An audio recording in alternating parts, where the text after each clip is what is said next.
Hi ಎಲ್ಲರಿಗೂ ನಮಸ್ತೆ. Shekhar reception ಗೆ ಸ್ವಾಗತ. ನಾವು ಅದು ಗ್ರೀನ್ ಪೀಸ್ ಮಸಾಲೆ ಹೇಗೆ ಮಾಡೋದಂತ ತೋರಿಸ್ತೇನೆ, ಬನ್ನಿ. ಗ್ರೀನ್ ಪೀಸ್ ಮಸಾಲೆ ಮಾಡಿದಾಗ 200 ಗ್ರಾಂ ಗ್ರೀನ್ ಪೀಸ್ ತಗೊಂಡಿದ್ದೇನೆ. ಹಾಗೆ 2 ಮೀಡಿಯಂ ಗಾತ್ರ ಟೊಮಾಟೊ, 1 ದೊಡ್ಡ ಗಾತ್ರ ನೀರುಳ್ಳಿ ತಗೊಂಡಿದ್ದೇನೆ, ಸ್ವಲ್ಪ ಕೊತ್ತಂಬರಿ ಸೊಪ್ಪು, 1 ಇಂಚಿನಷ್ಟು ಶುಂಠಿ, ಹಾಗೆ ಬೆಳ್ಳುಳ್ಳಿ 9 ಪೀಸ್ ತಗೊಂಡಿದ್ದೇನೆ, 1 ಗ್ರೀನ್ ಚಿಲ್ಲಿ ಕಟ್ ಮಾಡಿ ತಗೊಂಡಿದ್ದೇನೆ. ಈಗ ಗ್ರೀನ್ ಪೀಸ್ ಮಸಾಲೆ ಮಾಡಲಿಂದ ಒಂದು ಪ್ಯಾಕ್ ಮಾಡಿ ತಗೊಂಡಿದ್ದೇನೆ. ಮೊದಲು ಗ್ಯಾಸ್ ಆನ್ ಮಾಡ್ಕೊಂಡಿದ್ದೇನೆ. ಹಾಗೆ 2 ಟೇಬಲ್ ಸ್ಪೂನ್ ಅಷ್ಟು ಎಣ್ಣೆ ಈರುಳ್ಳಿ ಹಾಕ್ತಿದ್ದೇನೆ.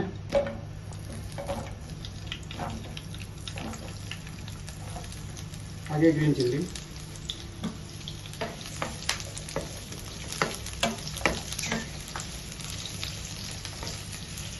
ಇದು ಸಾಫ್ಟ್ ಆದ್ರೂ ಸಾಕು, ಜಾಸ್ತಿ ಫ್ರೈ ಆಗ್ಬೇಕಂತಿಲ್ಲ.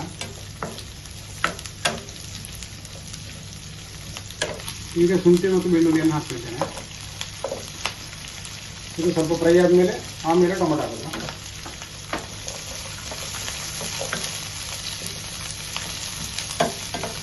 ಈಗ ಟೊಮೆಟೊ ಕೂಡ ಹಾಕ್ತಾ ಇದ್ದೇನೆ.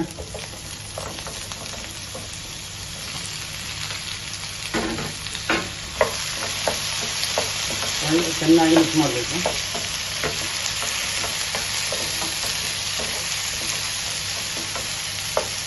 ಈಗ ಮಸಾಲೆ ರೆಡಿ ಆಯಿತು. ಈಗ ನಾವು ಇದನ್ನು ಚೆನ್ನಾಗಿ ರುಬ್ಕೊಳ್ಬೇಕು. ಸ್ವಲ್ಪ ತಣ್ಣ ಆಗಲಿಕ್ಕೆ ಬಿಡಬೇಕು. ಒಂದು 10 ನಿಮಿಷ ತಣ್ಣ ಆದಮೇಲೆ ಚೆನ್ನಾಗಿ ರುಬ್ಕೊಳ್ಬೇಕು. ಈಗ ಇದನ್ನು ನೈಸಾಗಿ ರುಬ್ಕೊಳ್ಬೇಕು ನಾವು. ಈಗ ಒಂದು ಸ್ವಲ್ಪ ನೀರು ಸೇರಿಸ್ತೇನೆ, ಒಂದು ಅರ್ಧ ಗ್ಲಾಸ್ ಹಾಕು, ದಪ್ಪ ರುಬ್ಕೊಳ್ಬೇಕು. ಈಗ ಗ್ರೀನ್ ಪೀಸ್ ಮಸಾಲೆ ಮಾಡಲಿಕ್ಕೆ ಒಂದು ಫ್ರೈ ಪ್ಯಾನ್ ತಗೊಂಡಿದ್ದೇನೆ. ಅದಕ್ಕೆ 2 ಟೇಬಲ್ ಸ್ಪೂನ್ ಅಷ್ಟು ಎಣ್ಣೆ ಹಾಕಿದ್ದೇನೆ.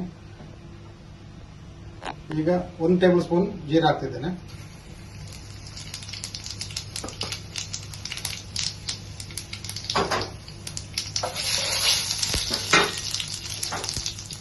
ಈಗ 1 table spoon Kashmiri chilli powder ಹಾಕ್ತಿದ್ದೆ. ಇದಕ್ಕೆ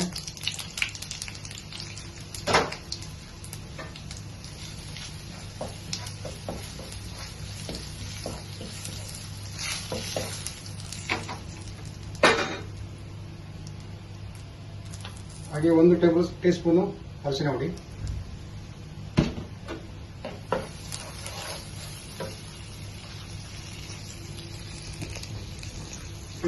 ಇದು ರುಬ್ಬಿಕೊಂಡ್ರೆ ಮಸಾಲೆ ಕೂಡ ಹಾಕ್ತಾ ಇದ್ದೇನೆ.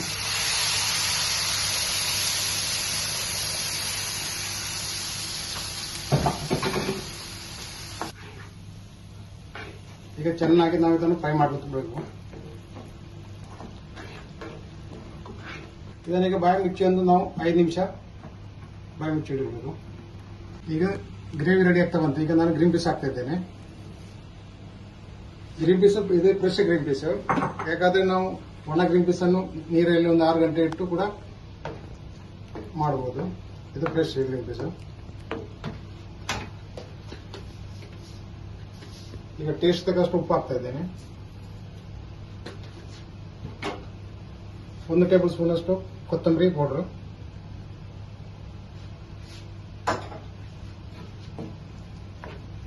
ಚೆನ್ನಾಗಿ ಮಿಕ್ಸ್ ಮಾಡಬೇಕು.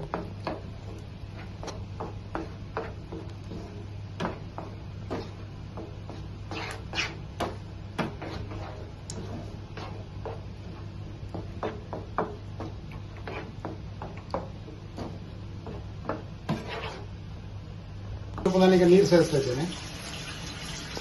ಈಗ ನಾನು ಸ್ವಲ್ಪ ನೀರು ಹಾಕಿದ್ದೇನೆ. ಸ್ವಲ್ಪ ನೀರಾಗಿ ಗ್ರೇವಿ ದಪ್ಪವಾಗಿರಬೇಕು. ಸ್ವಲ್ಪ ಆಗಿದೆ ಸಾಕು. ಸ್ವಲ್ಪ ಕೊತ್ತಂಬರಿ ಸೊಪ್ಪು ಹಾಕ್ತಾ ಇದ್ದೀನಿ. ಈಗ ಹಾಗೆ ಸ್ವಲ್ಪ ಬಟರ್ ಹಾಕ್ತಾ ಇದ್ದೇನೆ.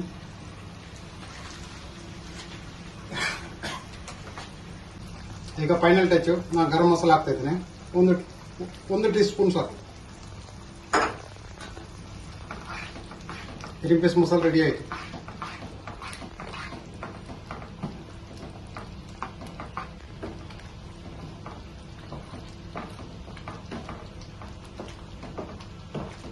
ನೋಡಿ ಗೈಸ್, ಈಗ ಗ್ರೀನ್ ಪೀಸ್ ಮಸಾಲ ರೆಡಿ ಆಗಿದೆ. ತುಂಬಾ ಟೇಸ್ಟ್ ಆಗಿ ಬಂದಿದೆ. ನೀವು ಕೂಡ ಇದನ್ನು ಒಂದ್ಸಲ ಟ್ರೈ ಮಾಡಿ ನೋಡಿ. ಇಷ್ಟ ಆದವರು ಲೈಕ್ ಮಾಡಿ, ಶೇರ್ ಮಾಡಿ, ಸಬ್ಸ್ಕ್ರೈಬ್ ಮಾಡಿ.